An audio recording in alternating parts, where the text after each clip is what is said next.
सुप्रभात बच्चों। तो आज हम देखेंगे संचयन का पहला पाठ। उसका नाम है गिल्लू।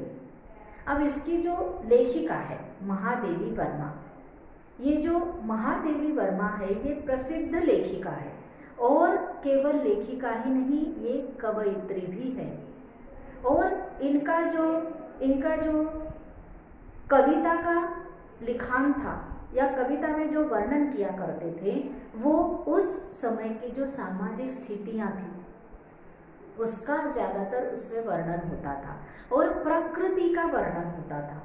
तो इसलिए ये छायावादी कवि जो है तो उनमें इनका नाम शामिल होता है। छायावादी जो कवि और कवयित्री हैं। तो इस पाठ में हमें बताया है कि एक छोटी सी गिलहरी किस तरह से लेखिका के जीवन में आती है और किस तरह से जीवन में आकर 2 साल के अंदर ही उसका अंत हो जाता है और किस तरह से वो जो उसकी जो यादें हैं, उसकी जो स्मृतियां हैं वो लेखिका के दिमाग में, मन में किस तरह से बैठ जाती है और वो चाह कर भी उन स्मृतियों को भुला नहीं पाती है। वैसे तो ये जो महादेवी वर्मा थी वो केवल कवयित्री या लेखिका ही नहीं थी, कॉलेज में पढ़ाती भी थी। साथ साथ में इनके पास पशु और पक्षियों का बहुत बड़े बड़े बाड़े हुआ करते थे। जहाँ पर भी किसी पशु या पक्षी को बिक्री यानी बिक्रे के लिए वो देखती थी, तुरंत वो खरीद कर उनको अपने पास में रख लेती थी। और उन्होंने अपने इन पशु और पक्षियों को अलग अलग बड़े ही सुंदर सुंदर नाम दे रखे हैं। जैसे तुमने देखा होगा कि 7वीं कक्षा में जो पाठ है वहाँ पर भी महादेवी वर्मा ने मोर मोरनी का वहाँ पर वर्णन किया है। तो इस पाठ में वर्णन किया है उन्होंने एक छोटे से गिलहरी का, किस तरह से वो गिलहरी का बच्चा उन्हें मिलता है और किस तरह से वो उसको जो बेहोश पड़ा था, मृतावस्था में जो उसके समीप था यानी मृत्यु के एकदम निकट था, वो पास में था, उसको किस तरह से उन्होंने जीवन दान दिया, किस तरह से उन्होंने नया जीवन दिया, ये सब हम इस पाठ में पढ़ेंगे। तो जब लेखिका सोन जूही की उनके पास एक लता होती है, लता आपको पता है बेल, सोन जूही जिसमें पीले सुनहरे रंग का फूल खिलता है, जूही की लता। तो ये जो सोन जूही की जब वो लता देखती है, जब वो गमला देखती है तो उन्हें याद आता है वो छोटा सा गिल्लू। आज एक कली खिली है, वहाँ पर एक फूल खिला है। तो जब भी वहाँ पर कोई कली खिलती है या फिर फूल खिलता है तो उन्हें याद आता है अपना वो छोटा सा गिल्लू, कि किस तरह से वो गिल्लू उनके जीवन में आया था। क्योंकि ये जो गिल्लू है ये उनको सोन जूही की लता का जो गमला था उसके पास ही उस गमले को चिपटा हुआ पड़ा था वो। और जब भी वो किसी पीली कली को देखती है तो उन्हें ऐसा लगता है कि ये जो गिल्लू है ये उनको चौंकाने के लिए, उन्हें याद दिलाने के लिए इस कली के रूप में फूट आया है। तो अनायास अचानक ही उनको उस नन्हे से जीव की याद आ जाती है। अब वो नन्हा सा जो जीव है वो उनको कैसे मिला, अब हम देखेंगे कि उनको गिल्लू कैसे मिला था। तो एक दिन उन्होंने देखा कि वहाँ पर जो गमला पड़ा है उस गमले के चारों ओर काकभुशुंडी अर्थात कौवे, 2 कौवे उस गमले के चारों ओर चक्कर लगा रहे हैं। अब लेखिका के समझ में नहीं आया कि आखिर ये कौवे काव काव कर रहे हैं और वहाँ पर चक्कर क्यों लगा रहे हैं।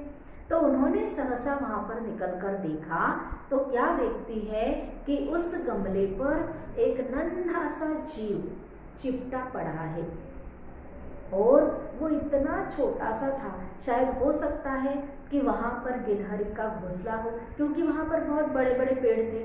और वो शायद घोंसले से नीचे गिर पड़ा था और इन कौवों ने उसको देख लिया था और कौवों को लगा कि अरे ये तो सुलभ आहार मिल गया है हमें।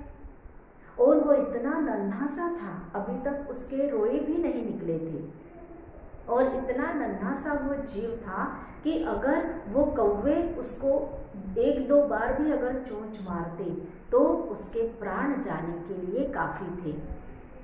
और ऐसे ही चोंचों के कारण वो घायल होकर, बहुत ज़्यादा उसकी बुरी अवस्था थी, घायल होकर वो वहीं पर पड़ा था। और इस तरह से वो जीव को देखकर महादेवी वर्मा को उस पर बड़ी ही दया आई और उन्होंने उस जीव का किस तरह से उपचार किया ये हम आगे देखेंगे। अब उन्होंने यहाँ पर दूसरा अनुच्छेद है, उसमें बताया है कि काक भुषुंडी, जो काक पुराण होता है, यानी ये जो कौवे होते हैं, काक यानी कौवा, तो ये जो कौवा होता है ये समादरित भी होता है और अनादरित भी होता है। अब ये समादरित किस तरह से हुआ, यानी आदरणीय, समादरित अर्थात आदरणीय। तो हम देखते हैं कि जब भी पितृपक्ष आता है, पितृपक्ष अर्थात जो हमारे बड़े बूढ़े ईश्वर को प्यारे हो गए हैं, उनके लिए हम पितृपक्ष मनाते हैं, उनकी पूजा करते हैं। तो हम ये सोचते हैं कि हमारे पितृओं को, हमारे पूर्वजों को सिर्फ कौवे के रूप में ही वो यहाँ पर आ सकते हैं। उन्हें ना ही गरुड़ का रूप मिला, ना किसी अन्य पक्षी का, उन्हें रूप मिला है कौवों का। और हम उन कौवों का इतना ज़्यादा आदर करते हैं इस पितृपक्ष में, उन्हें खाना खिलाने के लिए उनको बुलाते हैं, तो बड़ा ही आदरपूर्वक बर्ताव करते हैं, क्योंकि हमें ऐसा लगता है कि हमारे पुरखे हैं, कौवे के रूप में आए हैं और उनका खाना खाना अनिवार्य है, आवश्यक है। और हमने देखा होगा कि शहरों में कौवे तो दिखते नहीं हैं, पंछी नाम मात्र को भी पंछी नहीं दिखते हैं, तो वो लोग तो ऐसा करते हैं कि कौवों को ढूंढने निकल जाते हैं खाना लेकर। यानी देखिए हमारी मानसिकता कैसी है कि हम अपने पूर्वजों को कौवे के रूप में देखते हैं। इसीलिए यहाँ पर लेखिका ने थोड़ा कटाक्ष किया है कि हम कौवों को एक तरफ तो आदरणीय बताते, आदर देते हैं, मगर दूसरी ओर हम उसका अनादर भी करते हैं। जैसे कौवे की जो आवाज़ होती है वो हमें बिल्कुल पसंद नहीं होती है। जैसे ही कौवा काव काव करने लगता है हम उसको पत्थर मारकर भगा देते हैं। और दूसरी ओर हम पहले सोचा करते थे लोग कि कौवे के काव काव करने से अतिथि के आगमन की हमें सूचना मिलती है, मगर यही कौवा अगर ज़्यादा देर तक उसकी कर्कश आवाज़ हमारे कानों में आई तो हम उसको भगा देते हैं। इस तरह से यहाँ पर कौवा समादरित भी है और कौवा अनादरित भी। धन्यवाद।